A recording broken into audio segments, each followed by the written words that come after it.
Yo, what's up everyone? My name is Jett. Welcome back to episode of MDK Racing Victory Stop. The round of 12 has been completed, and what started out as pretty mundane ended in absolute chaos. You had 4 guys below the cut line. You had Kyle Busch, Bubba Wallace, Tyler Reddick, and Ross Chastain. They were below the cut line. Reddick and 2311 Racing, they started out on fire. Stage 1, Reddick led wire to wire, won stage 1. Bubba Wallace, who started 4th, ended up finishing 2nd in stage number 1.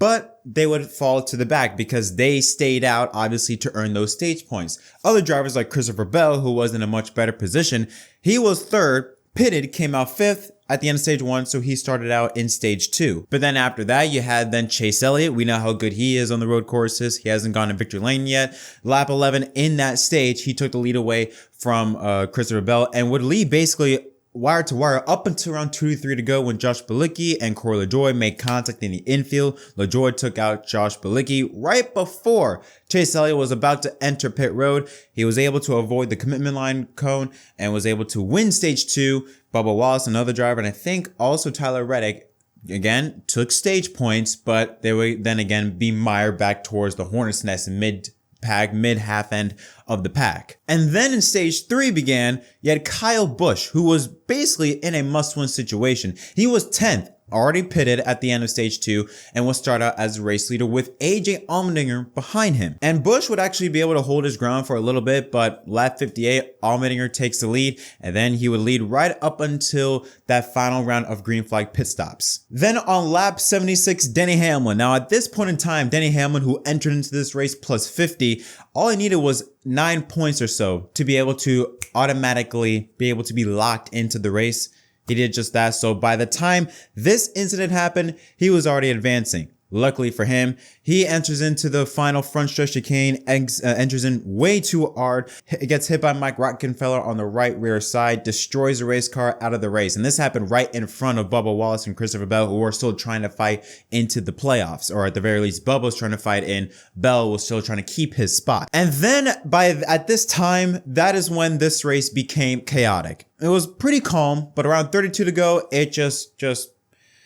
it was going to be a caution fest, at least it seemed. You had Allmendinger, and this time Ty Gibbs battling up front, entering the infield, and Gibbs would actually take the lead. And then right behind Austin Dillon and Corey LaJoie, they spin. No caution yet. Then later on, going into NASCAR turn 2 onto the backstretch chicane, Allmendinger would take the lead back away from Ty Gibbs. And then right after that, on the next lap, 3 wide entering turn 2, Eric Jones gets spun out by Ricky Stenhouse Jr. and stops right in front of Michael McDowell for big time contact for the caution. What's interesting about this is that in those 2 laps, Truex, who at that point in time held the final transfer spot, just a few points ahead of, I believe it was Brad Keselowski at this time, avoided both Austin Dillon and Austin Dillon's wreck, as well as Jones and McDowell's wreck by about that much. So close to getting caught up in it. Then on lap 89, after a caution involving Andy Lally, on the backstretch chicane, Daniel Suarez ran out of talent, I don't know what, but drove into the corner way too hard in the backstretch chicane, lost the car, hit Cindric, who then Cindric proceeds to hit Bubba Wallace, spinning out Bubba Wallace on the backstretch chicane, and that would basically end Bubba's hopes. Now, I have issues with this, not based on what happened, but unless someone can give me a prior example of NASCAR being consistent, I do not like this rule that they're basically enforcing. Bubba got spun. He got taken out in the backstretch chicane. So he spun, already lost a ton of spots, and it was something that wasn't his fault. He then has to still be forced to serve his penalty at the start finish line. So not only did he get taken out, he already lost a handful of positions. He then had to go to the start finish line and still come to a stop in order for his penalty to be served, which if you want to call me biased, fine. But I can assure you that every single person would react the same if this was their driver or if it was someone else that they like, whatever. I don't care who it is. I don't think that's fair. They already suffered enough by getting taken out from a wreck that wasn't their own doing. Why do they got to serve another penalty? They already got basically penalized in a sense. They already got screwed over. And now you're going to force them to then serve another penalty when they've already had something they've had an issue with that wasn't their own fault.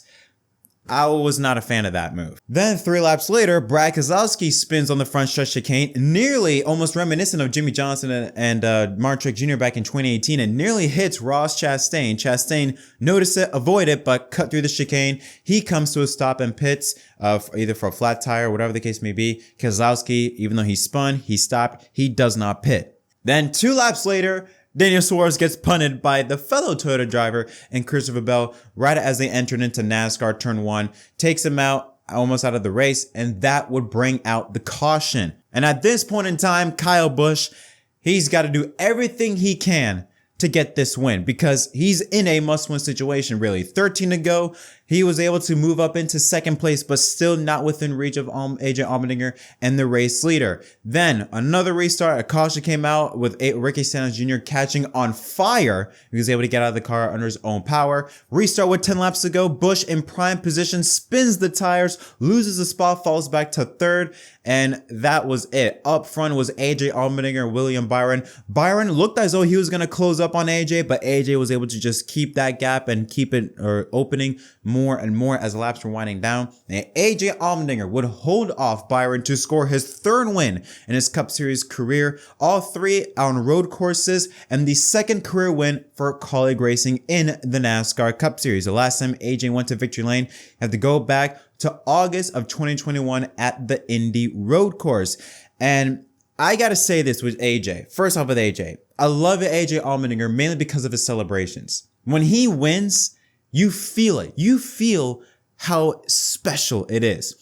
My issue with a lot of racing drivers, I'm not going to say who, but some NASCAR drivers, when they win, they treat it as if it's nothing. They treat it as all like, oh, yay, we won, cool.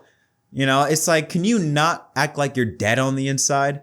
When it comes to AJ, when he wins, you would think like, as if this is the greatest birthday gift, whatever. Like this is the greatest thing that's happened to him in his entire life. You can just feel how happy he is because the way he races and the way he celebrates is as if this is his final win. That's how much it means to him. And I love seeing that emotions from drivers. It makes me more of a fan of that driver. He then even went into the crowd and celebrated with the fans, which I thought was a really cool touch. But yeah, AJ Allmendinger goes to victory lane. Here's a look at your results following the race. Like I said, Byron in second, Kyle Busch third, Ty Gibbs, great run for him in fourth. How about Joey Logano? Quiet top 5 run for him. Tyler Reddick in 6th, Chris Buescher 7th, Alex Bowman, Chase Elliott, and Ross Chastain was able to rebound. He had a great last 5 or so lap run, was able to rebound back into finish in the 10th position.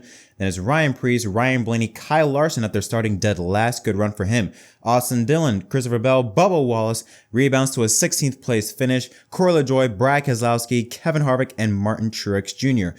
Eric Almirola then, Justin Haley, Todd Gillen, Harrison Byrne, Austin Cindric, Josh Bilicki, and Austin Hill, Chase Briscoe, Mike Rockenfeller, and Zane Smith the top 30. Then you see some of the notables, Michael McDowell, Daniel Suarez, Ricky Stenhouse Jr., and Denny Hamlin, as well as Eric Jones, 36th and 37th respectively.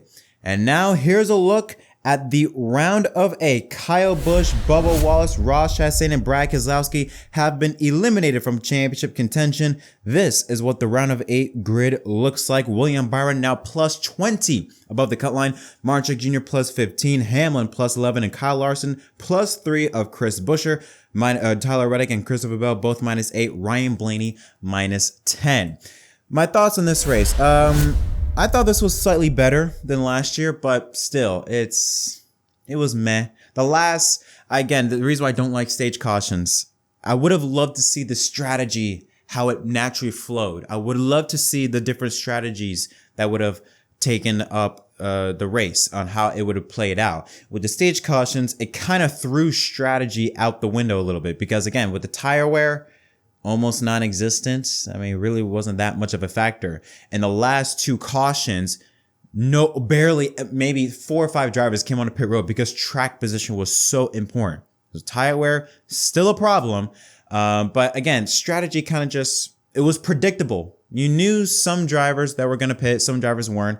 I also don't like the fact that, and I know this has been something that it's been like this since the beginning of time with stage racing, but I don't like the fact that you winning a stage is a bad thing. I don't know. To me, that don't make sense to me. And I don't like that. I know it's been a thing since 2017, but I never liked that. But the strategy to me felt predictable. It wasn't really interesting because you knew the cautions, you knew there more likely there wasn't going to be any cautions within those 2 stages because of the fact that the cars, they don't drive as good. I should say they drive too good on the road courses, and there's no tire wear, no nothing like that. That doesn't force drivers to make mistakes. But let's go over some of the playoff drivers that have been eliminated. Brad Keselowski, again, he was in good position until he spun in the front stretch chicane. That kind of took him out.